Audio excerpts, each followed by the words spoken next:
ग्वालियर के व्यापारिक केंद्र दाल बाजार से बीते रोज एक एक्टिवा की डिग्गी में रखी लगभग 91,000 रुपए से भरी पॉलीथीन लेकर अज्ञात चोर भाग निकले, मगर ये घटना सीसीटीवी कैमरे में कैद हो गई है। फुटेज व वीडियो के आधार पर चोरों की संख्या 2 बताई जा रही है, जो बाइक पर सवार होकर आए थे।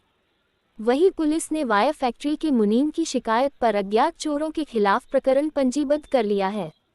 पुलिस के अनुसार आनंद नगर निवासी रवि श्रीवास्तव पेशे से मुनीम हैं और बहोरापुर स्थित राजू राठौर की फैक्ट्री में कलेक्शन का काम करते हैं। रवि श्रीवास्तव ने कोतवाली थाने में शिकायत दर्ज कराई है कि वे बीते रोज एक्टिवा पर सवार होकर दाल बाजार में अशोक लाइट्स के प्रोप्राइटर अशोक पंजवानी से पूर्व पेमेंट लेने गए थे, जहां से लगभग 91,000 रुपये लेने के बाद उन्हें एक पॉलीथीन में कुछ कागजात के साथ एक्टिवा की डिग्गी में रख दिया था। इसके बाद वे दूसरे व्यापारी मिलने चले गए थे।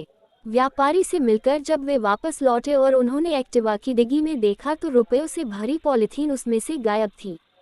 इसके बाद उन्होंने आसपास लगे सीसीटीवी कैमरों के फुटेज खंगाले तो एक कैमरे के फुटेज में एक युवक एक्टिवा की डिग्गी उचकाकर रुपयों से भरी पॉलीथीन निकालकर ले जाते हुए नजर आया, जबकि दूसरे कैमरे के फुटेज में आरोपी युवक अपने एक अन्य साथी के साथ बाइक पर सवार होकर जाते हुए नजर आ रहा है। पुलिस ने वायर फैक्ट्री के मुनीम की शिकायत पर अज्ञात चोर के विरुद्ध बीएनएस की धाराओं के तहत चोरी का प्रकरण पंजीबद्ध कर लिया है और अज्ञात चोर की पहचान किए जाने के प्रयास शुरू कर दिए हैं।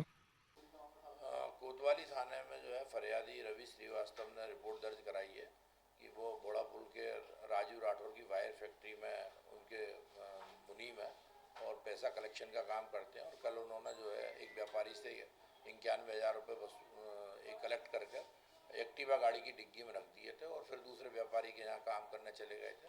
और जब लौट के फिर अन्य व्यापारी के यहाँ गए और जब उन्होंने डिग्गी खोली तो डिग्गी में से उनकी जो पॉलीथीन जिसके अंदर 91,000 रुपये रखे थे वो नहीं थे।